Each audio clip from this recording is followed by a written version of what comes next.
Here's a quick video to show how to build a basic Power Automate, which does something that standard classic workflows can't do. That is, in this particular very simplified case, the update of subordinate records, meaning records that are under another record. So what's the best example? Well, in CRM, probably the best example is the account and contact relationship. So in a classic workflow, because there's a lookup field from a contact to an account, if a change happens on a contact, it's fairly easy to update the associated account with a workflow automatically. But what about the other way around?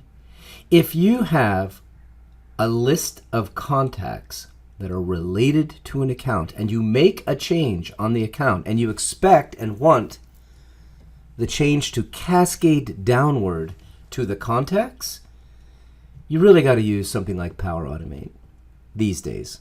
It used to be you'd have to write some kind of a workflow assembly in C# or a plugin, but now it's fairly simple to do it in Power Automate. So let's take this very specific example. We have a field. It's called BF status on both the account and the contact. Let's have a look at it. It's a simple option set. It determines whether or not an account or a contact is new, established, or a VIC VIP. VIC meaning very important company or a very important person. Now, if we have a series of contacts underneath an account, and the account itself changes, in this particular case, we have decided that we want all of the contacts under that account to change to the same. So if this becomes established, we want all those contacts to become established. If for some reason this account becomes VIC or VIP, we want that status to be cascaded downward to the contacts. We do this best with a Power Automate, and that's what we're going to walk through right now. So head on over to make.powerautomate.com and just create a new flow. This will be an automated cloud flow, and we're going to say update status from account. Now, of course, the data verse trigger is the one to use when a row is added, modified, or deleted. And in this particular case, the trigger is simply going to be when the account is updated or modified. So change type, just modified. Table name, accounts. Scope, organization. We want this to happen all the time. Advanced options. It's a good idea to just limit it to the field that you want to trigger from, not every single time the record is updated. For that, we simply need the schema name. It's BF status in this particular case. All right. First step, capture using compose the GUID for the account that you're on. So that just means data operation. Click data operation and choose compose. I like to rename the steps.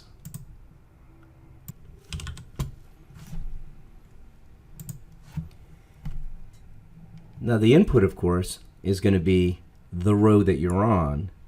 So this is the dynamic content that comes up, and you simply select the unique identifier for the account. That's the GUID. So account unique identifier. So we're capturing that GUID. We're going to use it in order to get a list of contacts to operate against. That's key.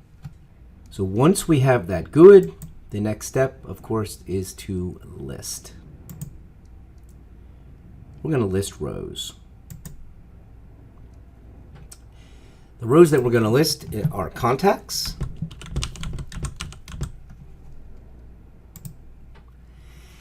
and now the way that we do this is that the best way, in my opinion, there's several ways, is to use FetchXML. Because FetchXML is pretty easy to use. And I'll show you how that's done. So I'll go ahead and go back to this account, and I'll go ahead and duplicate it, just so we have it laying around so we can go back to look at it. What I'm going to do is I'm going to generate some XML. The way to do that, of course, is to remember, what is it that we're looking for? We're looking for contacts. So let's go ahead and edit the filter.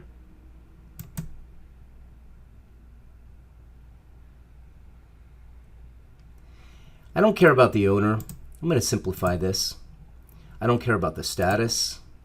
All I care about is actually the GUID for the account. So the way you do this is, I believe it's called company name equals, and then you just choose a value. It doesn't matter which one. I'm going to choose the ADatum Corporation. I'm going to click apply. Now I've got my contacts underneath a given account, right? So I go back to, I'll go ahead and edit columns, make it dead simple. Just get rid of everything. Although it is useful to keep company name,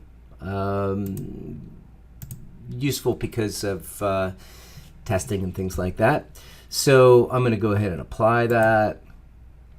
And now what I do is I go back to edit filters, and I say download FetchXML. So I just downloaded the FetchXML, and I'm going to go look at that and use it. Let's have a look at this FetchXML. So you can see here that we've got a value right here. That's the GUID. And that's really all we need. I'm going to actually simplify this and get rid of UI name. I'll leave the UI type. This XML is pretty good, this fetch. I'll copy this. This represents the query that I can use. And you'll see how we're going to substitute some of the information in it. I click Show Advanced Options. I put in Fetch XML Query. I paste it in. Now, the trick here is to substitute this specific value right here with the value of the GUID that I captured as a variable, so to speak. There it is, compose the account GUID. So I leave my cursor right there, and I click Outputs. So what I'm doing here is I'm filtering on the account that's been changed. And I'm doing that because I'm capturing, in the first step, the account GUID. So in my query, it's going to say, show me all of the, or return, I should say, return all of the contacts that are associated with this account. So now I've got my list. Okay, so the next step, actually, sort of inside of this, right? The next step is to capture the contact from the item. So let's just go ahead and look for data again. Let's compose data operation. We're going to compose. And what are we going to compose? We're going to compose the contact. So let's be careful here. List rows, right? So what we want is we want the contact GUID.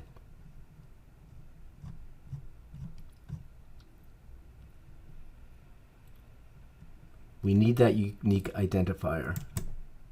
And you see we apply to each. So the first thing we do, go ahead and rename this, is compose the contact GUID. Because that's the one that we're going to update, right? That's the GUID that we're going to update. As we go through these, each one of them, we're going to simply update them. So I click Add Action, Dataverse, and it's very simple. It's update a row, because we're in a loop right now. We're apply to each. You'll notice that happens automatically once you click List Rows. We want to update a row. The type of record that we're updating is the contact. The row ID, of course, is the contact GUID, right? Because that's the one that we're going to update. Now, we're updating it. We're going to update it with a value. So what we need that value from the account to be applied to the contact. So if I click Show Advanced Options, I'll be able to see lots and lots of fields, and the BF status is one of them. If you click inside of this, and for some reason this is really slow, I've noticed it's slow in all browsers. So essentially what you want to do is you want to go Enter Custom Value, and what that will do is it'll allow you to use the dynamic content that comes up over on the right, and you are going to apply the BF status from the account. Here it is. So you have to be careful. You have to slowly look and make sure you're grabbing the data that you want. So this list rows, that's listing contacts. You don't want to grab that. This is outputs of a contact GUID. So we're going to keep going down here until we find when a row is added, modified, or deleted.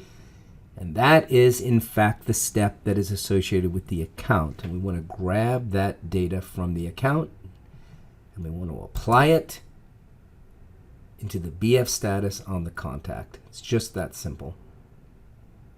There it is. It takes a while. If you click a couple of times, it'll come in a couple of times and break everything, so don't do that. And that's pretty much all we're going to do, because, I mean, it's so simple. As you can see, we can do a lot more, of course.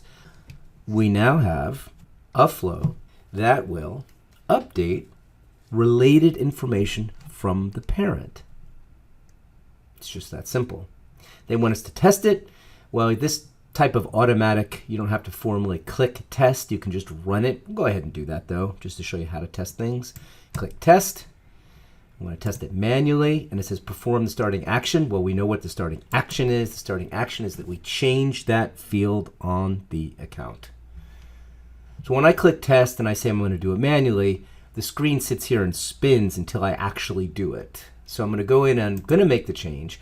Right now, let's double check and make sure what we got. We've got a datum corporation that is in a status of new. We've got Renee Valdez, who is also in a status of new. That's one contact.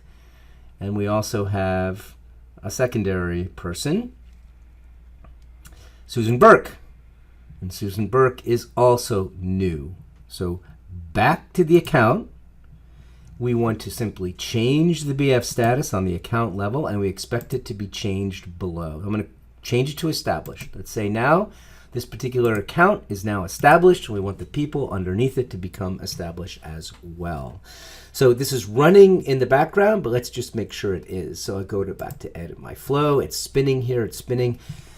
I'm going to wait here, and hopefully it will trigger. And this is, again, this is something that, remember, this is all asynchronous.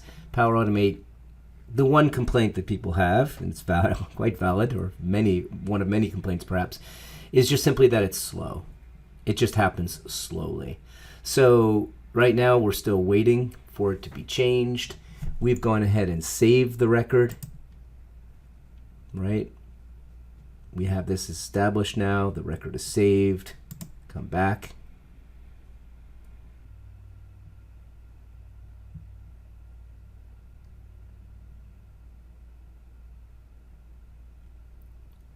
And now we see, finally, that it says it's running. By the time it pops up, all three are done, and apply to each is done as well. When you see these green check boxes, this is a good thing, or check circles, I should say. This is good. This means that it ran. Now, it doesn't necessarily mean that it worked perfectly, but the very fact that you can see that we have all green here means that it probably worked. A couple of ways to look at this. One is to just go right back to your data and find out whether or not the established is now set to the contacts. Let's open up a contact and see. Yes, indeed it is. That's a good sign. So there's the first one, and then we go back to the second one, and we can see here that this was probably successful. We'll go back down to Susan Burke and make sure.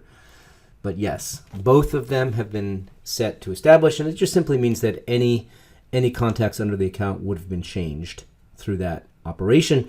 Now, let's take a quick look at what we can do to sort of maybe troubleshoot or see what's going on here. What's helpful is to be able to drill in a little bit and see the inputs, right? Here's the raw inputs. You can click here and you can see the actual O data, I guess you could say strings and so forth. Here's the raw outputs. So it will show you the body. This is the body. This is all the information you could possibly want to know, every single field. And the way that the fields are referenced, it's rather helpful actually when you need to dig in and try to figure out certain queries. You can see here the BF status is here, the BF status label. So if you know the way that these fields are referenced in code, you can make use of that if you need to. And you can also see, you know, whether or not data was retrieved. You can see what the data is. Here you can see, here's the input. And there's the output, which is the GUID, successful retrieval of the GUID. Listing rows, this will show you the output. It'll show you what the rows look like. And there was 2 of them, so we got a couple of rows coming out of this, a couple of contacts. And once again, you can take a look at some of this OData information here. It's rather quite helpful. And then here you can just look at the composition of the contact GUID. For this particular run, if you click on next, you'll see it's a different GUID. See that? And then updating of the row, showing, output, and so forth and so on. So that's it. Simple workflow. Exercised in Power Automate that does an operation on subordinate records. And it's a good skill to have. Just as an aside really quickly, I'll tell you that once in a moment of panic, many years ago, I applied to work with Microsoft as a consultant for basically Power Platform. But it was really back in the day when Power Platform was just starting. Power Automate was just getting off the ground. I lost the job because I didn't know this. So, small anecdote. I doubt that would happen to you or anyone else. I botched that interview. It was the technical interview. I just didn't know how to do this simple thing in Power Automate. And that's what they wanted. Anyway, that's how you do a very simple Power Automate. Look for more of these. They'll be coming. Thank you.